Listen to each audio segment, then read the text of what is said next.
Tips with Tony. Tips with Tony. All about nutrition from your favorite dietitian. Everything you need to digest in your mind. Tips with Tony. Tips with Tony. Making you healthier one bite at a time. With Tony. Woo. Hello and welcome to the Tips with Tony podcast. I'm Tony Marinucci, your registered dietitian, helping you get healthy one bite at a time. Today we are talking about how to manage your sugar cravings without binging, feeling guilt, or shame. I have been getting this question very frequently about, what do I do when I have a sweet tooth or I feel like I'm addicted to sugar? I just feel like when I have sugar, I just can't stop. So I usually just cut it out completely. And I really wanted to talk today about how we can incorporate added sugar in moderate ways, defining what your version of moderation is to you, and not feel like it's a drug that we feel like once we start, we can't stop. Okay, it actually is possible. So before I get into that, I have to remind you that I'm actually hosting a mindful eating challenge. My team and I are partnering up with Magic Mind. It is a matcha supplement where you can take it, after your morning coffee in the afternoon. It's really good with milk. So for me, I like to turn it into like a matcha latte. Anyways, to do the mindful eating challenge, you actually don't need to purchase Magic Mind. I just wanted to partner with them because they have a very similar mission that we do at Tips with Tony, which is really helping you to decrease your stress and relax and focus and be productive and, make the best out of your day and be the best version of you. And a lot of our values are aligned. So before we get into today's episode, I would really encourage you to go to the link in my show notes to sign up for that free 14-day mindful eating challenge. We officially start October 3rd. And you'll just be getting an email from me every day for 14 days with different mindful eating tips. Me and my team will have some video content for you. We'll have some written content for you and really simple, easy to follow mindful eating tips to help you to hold you accountable. So no strings attached other than if you want to purchase Magic Mind to kind of couple with the challenge, we'll be kind of giving you ideas and how it's helpful. Definitely go to the link in my show notes to sign up for the free challenge. And if you want to give Magic Mind a try, you could go to magicmind.com and use discount code TIPS14 to save 45%. Yeah, you heard me right. 45%. It's like a no-brainer. And the winner of the free 14-day mindful eating challenge will actually get a month subscription. So you basically get that right back. So really encourage you to give it a try. I really, really like it. I said it, I'm honest, always honest. I don't like it plain by itself, but with almond milk, or the other day I didn't have any almond milk, so I used my stepdaughter has lactate milk. I used that, put it with that. It was so good. I heated it up in the microwave and then I put the Magic Mind in there and blended it together, and it was basically better than if I were to go to Starbucks and pay $6 for my matcha latte. So it's really, really good. Definitely worth a try. So the reason why I'm also bringing it up now as we're talking about managing sugar cravings is because a lot of the times when we are craving sugar, there's many reasons, so I'm going to get into that, but one of the reasons could be related to stress or fatigue. And so with the Mindful Eating Challenge, we're going to help you pay attention to your mood and your energy levels, because when we're tired, our body, it wants an immediate energy source, so it wants more sugar. We tend to crave sugar more. When we're stressed out, we end up wanting things that are going to give us pleasure, to soothe, and sugar is delicious and pleasurable, right? So it all ties in together. So I thought it would be a really great kind of segue into today's episode, where we're going to be talking about how to manage your sugar and cravings. So I think it's important to understand kind of why we crave sugar. And I think I just explained a couple of those reasons, right? It's carbohydrates are an immediate energy source for the body. It's our brain's preferred energy source.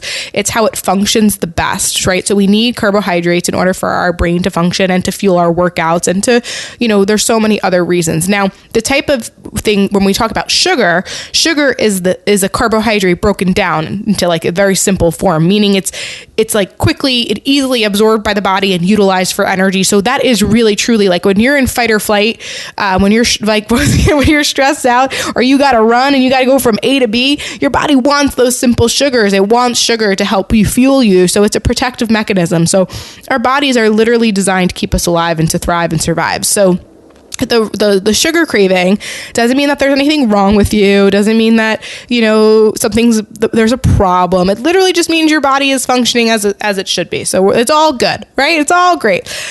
With that said, we know that, too much sugar in excess, I would say more so sugar imbalanced, right? Not getting enough of the complex carbohydrates in addition to the added sugar, not getting enough fruits and vegetables and whole grains and lean proteins and healthy fats. We know that anything in excess usually means that there's some type of imbalance and that we need to, really focus on shifting and getting more nutrient dense foods in there. Right. So ironically, sometimes some people are usually craving sugar because they're having a lot of sugar and they're not having enough of those complex carbohydrates. So when I say complex carbohydrates, I mean those carbohydrates that are high in fiber. So a good example could be, if you, started your morning, I think a lot of people go like no carb or low carb. And so they're afraid of carbs and they don't eat them at all, or they might go towards those simple carbohydrates. So if you could switch to something more complex, something like oatmeal in the morning, or Cheerios, something that has fiber, at least 3 grams of fiber per serving, that's probably going to be, more satisfying for you, and your body is going to get the carbohydrates, but your blood sugars will stay stable. So it's not that up and down, right? Because when it goes down, that's when it's like your body's like, I need more sugar, right? I need more energy. Give me more. But then it goes too high, then it goes back down, right? So we want to kind of moderate those spikes. So something like oatmeal, having oatmeal in the morning, something like whole grain bread, when you build your sandwich in the afternoon, or even a corn tortilla. Corn is considered a whole grain, a complex carbohydrate. There's fiber there, something like that. Having a baked potato or a sweet potato at dinner, that's going to be a carbohydrate source that's, higher in fiber. Beans are high fiber carbohydrates, so making sure that you're consuming and incorporating complex carbohydrates with your meals, believe it or not, that's probably going to help you to balance out. So now what most people end up doing is they go low carb or no carb during the day, and then they wonder why they struggle with like wanting all the carbs at night. And then they go for, the chips or the pasta or the bread or whatever it is. And they're usually the refined types. They're, maybe they're not really what you think of sugar in the sense of it's not like candy or chocolate or baked goods, but it is still considered the type of sugar that in excess could mean that there's some sort of, imbalance there. So that would be something that I would definitely recommend to start. The other thing would be, like I said before, you might be just having a lot of sugar. So the more sugar you have, often the more sugar you want. So also to help you to understand that there's nothing wrong with you. This is how our brains are wired. And what happens, it's like we actually do get that like dopamine effect, and we want more. That like if I were to have a cookie right now, I would want another cookie right away. Where people get stuck is they don't pause and they don't check back in and ask themselves, wow, my taste buds are going wild right now. My brain's like sending off all these chemicals and it's telling me I need more. However, if you were to take that minute and pause, drink some water, have some tea, whatever it is, check back in, you might not want that second cookie or that third cookie. When time passes, you're actually that desire, that need to have more goes away. And so that's when people say that they feel addicted to sugar, there's so many things that can play into it, and we don't want to go too down the rabbit hole where you might, from a biological level, from a trauma level, from a deep-rooted unhealthy relationship with food level, from history of dieting level or disordered eating habit behaviors, there is for some people this feeling of feeling addicted to sugar is a little bit stronger than others, right? And there's some people that prefer, maybe they have a hard time when it comes to like, having, savory food. That's what they crave. And then there's more people that usually crave the sweets a little bit more. So I do not want to discount those people. I'm validating your feelings, and I understand that it really does feel very hard for you to not want to have more, and you almost feel like you're addicted to it. Now, with that said, it's not the same chemical change in the brain and dependence that happens with like drugs and alcohol. Okay, so it's not a drug. So it can feel addicting, but it's not a real addiction. There's a lot of mixed reviews and studies, and you never know if something comes out later down the pike, but as of right now, it's not as addicting as you're perceiving it to be. And I hope you hear that and don't feel upset about what I'm saying, but I hope you hear that and feel empowered by what I'm saying. What I mean by that is that if you create the right environment, just like an addiction, in the sense of if you hang out with the right people, so if you eat the right foods, if you take care of your body well, if you eat balanced, if you do the things that I'm about to share with you and tell you, if you kind of wait it out, you will be able to learn how to have some sugar, some added sugar, without feeling like you're going off the deep end, right? Because where a lot of people, and what a lot of people do is because they feel this addiction to sugar, they go to that all or nothing mentality and they say, I'm just not having any sugar at all, none at all, none at all, none at all. And that only lasts until it doesn't last. And then they go on a bender, right? And then they overdo it. And then they go back and forth. And it's like, so it can feel like an addiction, right? You go sober for, 30 days and then you blow it, and then you do it again and then you blow it. The difference here, guys, is that you don't need drugs or alcohol to live, but we need carbohydrates to live. And simple carbohydrates do have its place. So added sugar right before a workout or even post-workout with some protein, that is what your body needs to fuel and to recover. Right? So we can't label it as like none at all. I mean, you could, right? There's things that we can go without, and it's not like it's going to hurt us, but it's also not it's also not necessary, right? And so whether it's even performance goals, which may be important to you, or just like quality of life and like having fun and like being able to like have a piece of cake on your birthday without having the entire cake, or going to a party and having a little piece of pie without now going home and binging on the rest of the pie, or being able to have, a little bit of ice cream without having the whole pint or the whole gallon or whatever it is. Like, it is possible for you. And it's so much more enjoyable when you learn to have sugar without going overboard with it. Because when you go overboard with it, we don't feel good, right? I've said this before on other podcasts, but I'll say it again. We're not eating the cookie or the ice cream for the nutrition quality, right? We know that. We're literally choosing to eat it for the pleasure of it. But what do? We judge ourselves before we have it. We judge ourselves while we're having it. And then we judge ourselves after the fact that we had it. And because we tend to overdo it, we don't feel good at all. So it literally robbed you of the experience of having it in the first place. There's literally no point when you come from this place of this disordered relationship with food and this, the way in which you view it. So I would love for you, though, to understand that you can incorporate things like sugar and candy and cakes and cookies and sweets. When you develop a healthy relationship with food, you can have it and you can enjoy it and you can be done with it. You're not obsessing over it. You're not thinking about it. You just had it and you move on. That is possible for you, but it'll become more possible when you implement these tips and these strategies. Okay. So I went a little bit off, but we're coming right back. So tip number one, instead of going low carb, no carb, have complex carbs. Try to have the things that are more fiber rich, and you'll start to notice that your sugar cravings aren't as strong because your body's actually getting what it needs, right? There's a saying, if your body gets what it needs, it's not going to yell for what it wants, or something like that. I think I totally butchered that, but it's something along those lines. Anyways, so that's tip number one. Tip number two, you might be having too much added sugar. So it is important to start reading the nutrition facts labels. So, everybody listening to this is in a different phase and journey. If reading a nutrition facts label is very triggering for you, then, just be mindful that where things tend to carry those added sugars. So maybe, if you add a lot of sugar to your coffee, or you drink juice or soda, or maybe you have you tend to have cakes and cookies like every day, or you have ice cream every night, or whatever it is, just be mindful of where the added sugar is coming from and slowly start to cut back. So if you are someone that's open to reading the nutrition facts label, a general rule that I don't even like to use the word rule, so hate that I just said that. But a guide, I would say, is looking for things that have less than 10 grams of sugar per serving. So I gave that example of using like whole grain cereal in the morning because it's complex. It has a complex using, at least 3 grams of fiber per serving. That's how you know it's more of like the complex of carb.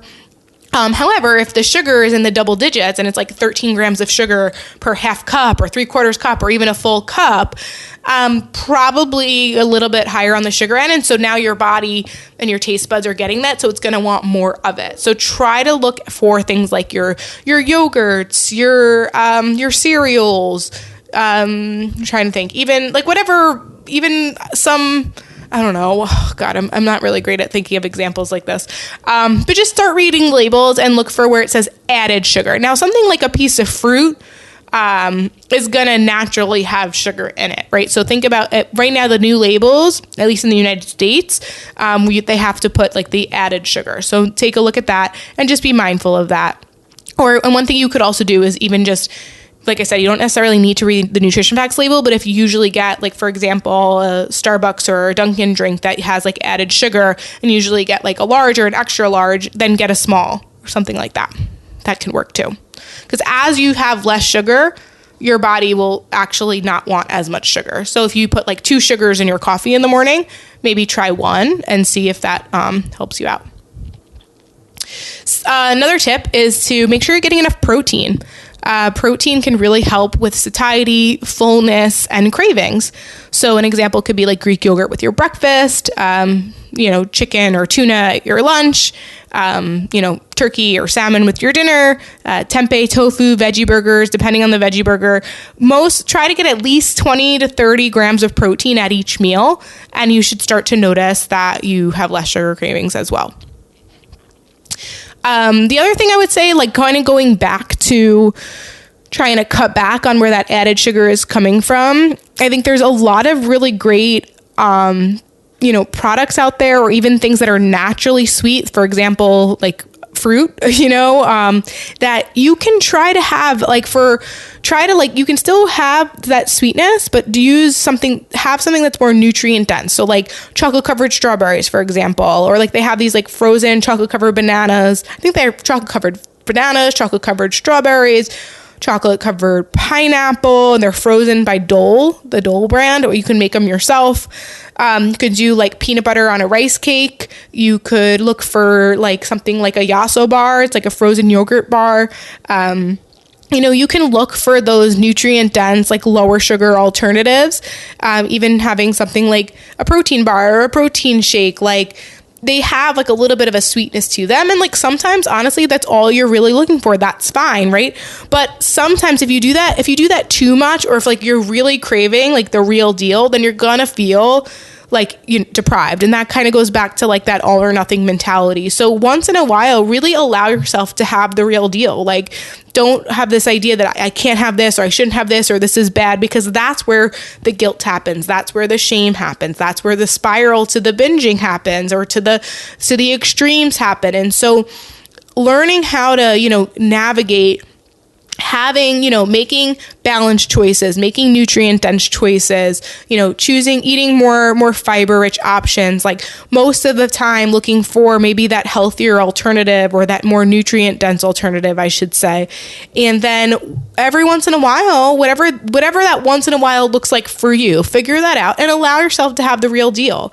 And be mindful of, when you feel full, or does it even taste good? That's why I'm really encouraging you guys to sign up for the free mindful eating challenge, because that's where, when you become a more mindful eater, you truly understand that there are no good or bad foods, and you truly understand how to eat to satisfy, not just from like a psychological perspective, and not just to satisfy like your cravings, but also from a biological perspective to satisfy and to eat because it makes you feel good and it gives your body nourishment. And it's learning how to kind of find the balance within that. And mindful eating is a really great technique to help you get there. So I will end with, make sure you're signed up for the Mindful Eating Challenge. If you want a little extra help to support your progress in the Mindful Eating Challenge, I'm going to encourage you to go to Magic Mind to get some of those products so you can start incorporating them in your day-to-day.